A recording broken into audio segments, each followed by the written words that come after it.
The following is an original production of AZPM News.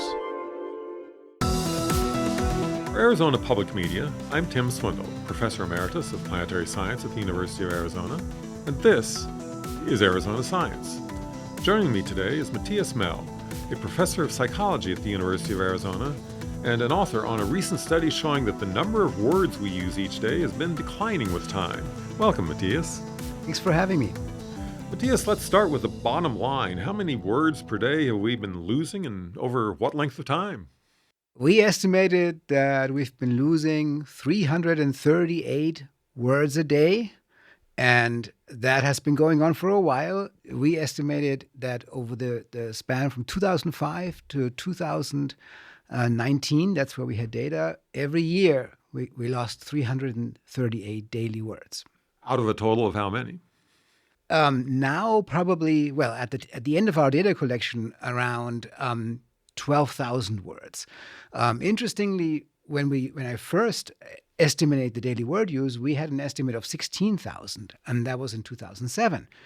And so we were able to collect more data over the years, and fast forward 18 years later, we ran some other analysis, and my former postdoc, Valeria Pfeiffer, I remember very well, she came to my office and said, I got the findings. I'm like, tell me the findings. And she's like, yeah, it's like 12,000 something.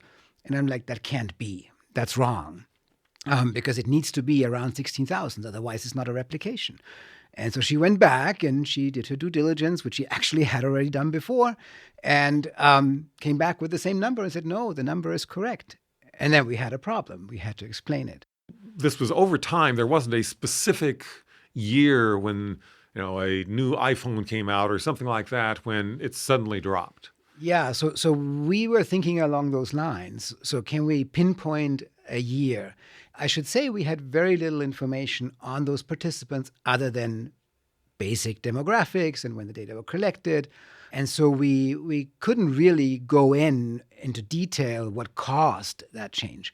It was 2005 to 2019, which rules out one great candidate, and we might talk about that, the pandemic. It was actually all before the pandemic. How do you actually figure out how many words people use each day? I mean, with 12 or 16,000 words, you can't ask people to write down every word they say. What we do is we give a little tape recorder to participants. It used to be an analog tape recorder way back in the days. Now, of course, it's an app on the smartphone. And participants carry it around. And we record very brief snippets of ambient sounds around the participants from the morning they get up until they go to bed at night. Of course, there's a lot of sensitivities around that. It's very important for us to protect participants' privacy and make sure the data is confidential. We actually provide participants with an opportunity to review their recordings and delete anything that they don't feel comfortable sharing. So it's really, really important that we're not trying to get any compromising information. We're just trying to get precise information, and so such as, for example, the number of words. And so what we get these 30-second sound clips from the participants' ambient environment, and then we go in and we transcribe that and we count the words, and we can extrapolate from how much we recorded to a day, and that's how we arrive at an estimate of daily words spoken. You break it down further than that? Do you know that people are speaking less in the mornings or speaking less at work or speaking less when they get home in the evening or anything like that? That we actually could do since we have the timestamp of the recording.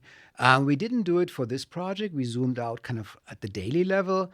But it would be one way to get closer to the question of what kind of conversations, what kind of words are lost. Are there any studies on whether it matters how much we talk? Yeah, it matters. I mean, some of it is our own research where we have consistently shown in 2 studies, an original study and then a replication, that participants who use more words and who speak more minutes of conversations tend to be happier, tend to be more satisfied with their lives. And that was replicated in other research. And many scientists, it's actually a fairly popular topic at the moment. Could you define what you mean by the difference between digital and spoken words? That's a very good question. And it's actually, when you think about it, really complicated, because if I talk into Zoom Is that a digital word? Is that a spoken word? So I think the approach we take is we take what we get with our method. And that's what we mean by spoken words. And how do written letters fit into this? I was talking to a historian recently who was bemoaning the fact that people aren't writing as many letters or as long as they used to. And they were wondering whether digital communication will replace that in terms of a historian's perspective. But what about from your perspective? That's a really good question. So we have historically, we have argued that why the spoken word might be so particularly critical for well-being is because it carries a lot more information. It carries the prosodic information. It carries the facial expressions. It carries gestures. And that helps us to very quickly get a sense of what the other person is meaning. So what we have in digital communication is we have, first of all, asynchronous communication often. So I send an email, I send a text message, the person may answer, and then I don't know, is the latency, did I cause a latency? Did I offend the person? Did I say something? Or is the person just busy? I don't know. And then the answer comes and it's more ambiguous. So we use emojis to kind of reduce that. But the letter is really different. So the letter is seemingly impoverished in terms of the signal, just like the text message. But I think where the letter comes in is that it is usually a much more thoughtful, deliberative writing down of thoughts, and thereby, I believe, a lot more engaging than our average text message exchanges. And that might obviously arrives with the recipient as well. Do you have any idea how the rise of artificial intelligence and AI chatbots are going to affect this? It will certainly make it more difficult for our methodology to do that because the words spoken to a chatbot are also spoken words, and we would count them as that. And of course, it's a big question whether words spoken to a chatbot are psychologically the same as words spoken to another human being. And a lot of research is happening. I mean, we know that people talk to AI agents, that people become close friends with AI agents, that people, according to the media, sometimes get married to AI agents. So we're in the middle of a revolution there as well, I think. And I think the jury is out to what extent these interactions can help us facilitate social connection, bring about social connection, and how it affects well-being. On one level, there's good research that shows that sometimes in terms of AI therapists, that people are more willing to open up to AI therapy bots, maybe because the AI doesn't judge, whereas humans potentially judge. So it's not all bad. At the same time, we know that AI tends to overly agree with us and be overly affirmative of us. And that might, I mean, every once in a while, it might be good for us to get some critical feedback. That's also, of course, a very current topic that you see in the media a lot. We're in the middle of a revolution there as well.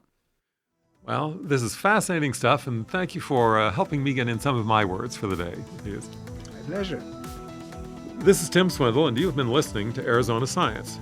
We have been talking to Mattias Mehl, who has been studying the number of words we use in our daily life and other things related to that, and has found a surprising drop in the number of words over the years. You can hear more of this conversation and others on our Arizona Science segments by going to the AZPM podcast at azpm.org.